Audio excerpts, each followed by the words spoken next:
Imagine this. You're running your organization, everything's humming along digitally, and then bam, it happens. A cyber attack. Maybe it's ransomware locking everything down, or maybe sensitive customer data is suddenly, well, everywhere it shouldn't be. The costs hit instantly, operations grind to a halt, your reputation tanks. It feels catastrophic, almost an unavoidable reality now. So today, we're taking a deep dive into a really critical question for so many businesses. Cyber insurance. To have or not to have. Our mission here is simple. Cut through all the noise, use the insights from our sources, and give you a clear, concise look at the arguments, both for and against. Think of this as your shortcut to getting genuinely up to speed on a topic that honestly impacts everyone these days.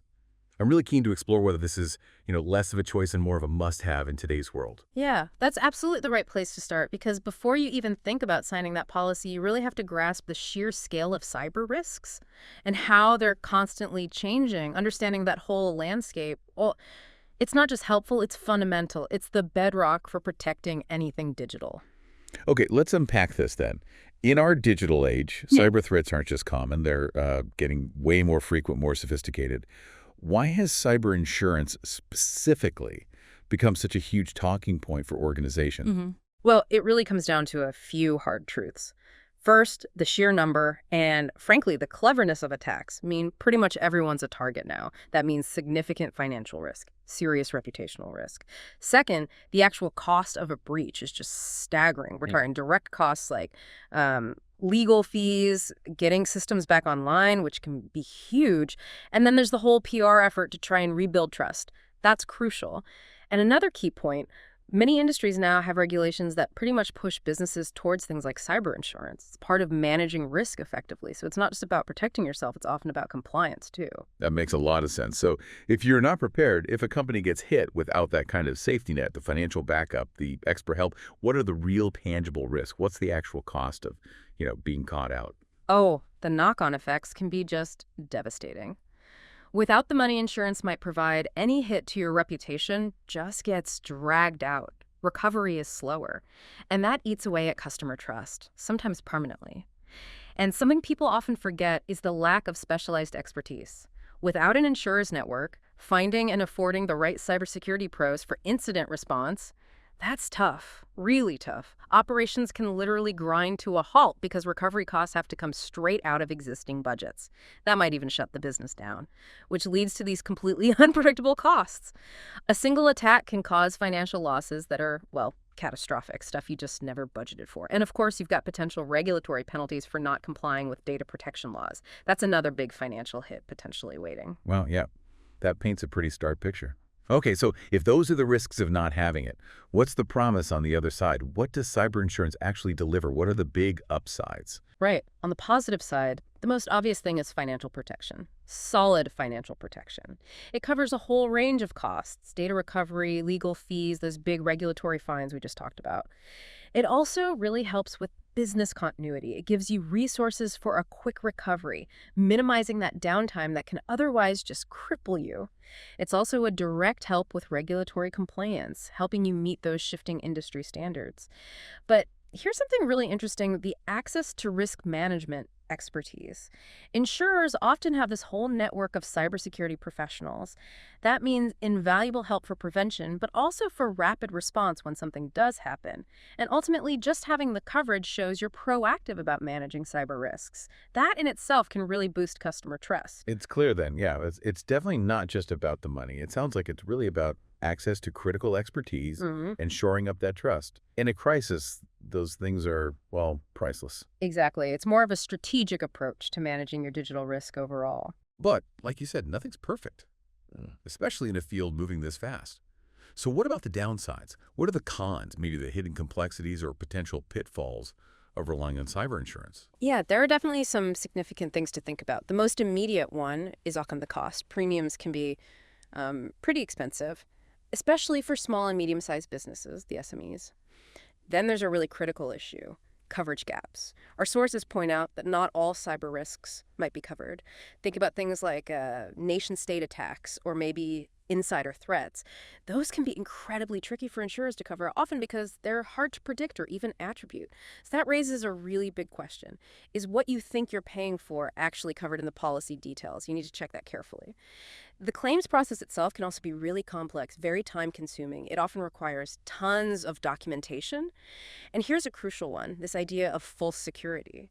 Organizations might sort of accidentally neglect other really vital cybersecurity measures because they think, oh, we've got insurance, we're covered, that's dangerous.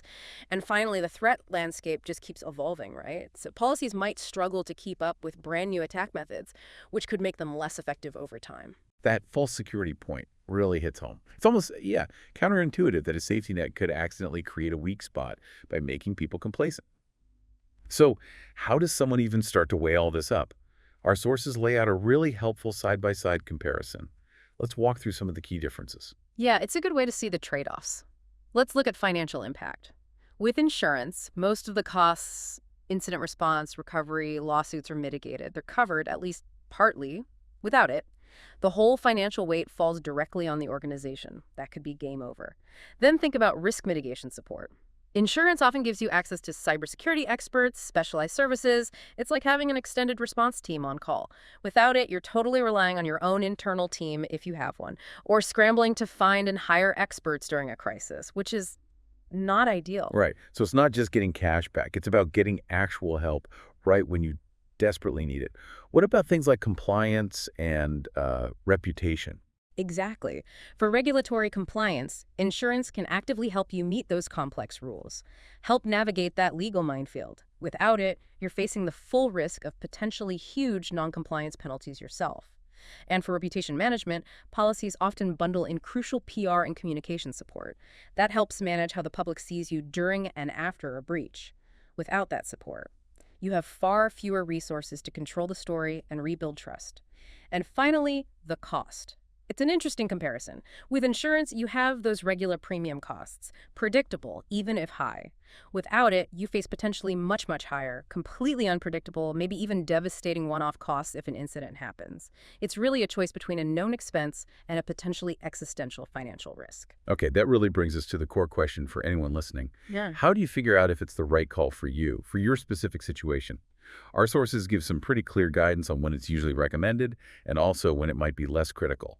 Yes, and it's definitely not a one-size-fits-all answer. Cyber insurance is generally strongly recommended for businesses handling lots of sensitive customer data, financial records, healthcare information.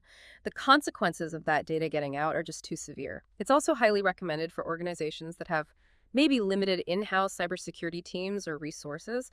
They just don't have the capacity to handle a major breach alone. And like we touched on, if you're in a highly regulated industry, it can be almost essential for compliance. On the other hand, it might not be as necessary for, say, very small businesses with really minimal digital operations and hardly any sensitive data.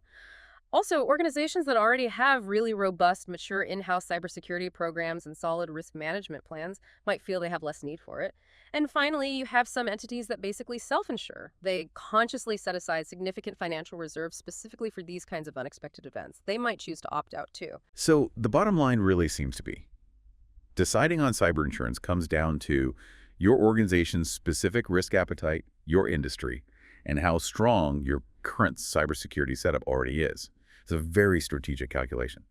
What's really come through in this deep dive is that, okay, while cyber insurance offers some incredibly valuable financial and operational backup, it is absolutely not a replacement for strong, comprehensive, proactive cybersecurity measures. Things like having a solid privileged access management or PM solution in place. It's just one layer of defense, right? It's not the whole castle. Exactly right. Organizations really need to carefully weigh the pros, the cons, their specific vulnerabilities, everything we've talked about, to figure out the best approach for their unique situation. Knowledge is key, but it's knowledge that's understood and actually applied that makes the difference. That's your best defense. This deep dive definitely shows that cyber insurance is, well, it's a complex tool. It can be critical, yes, but it's absolutely not some kind of magic shield. So thinking beyond just the insurance question, what specific, robust cybersecurity measures are you, listening right now, prioritizing to truly protect your digital world and the trust people place in you?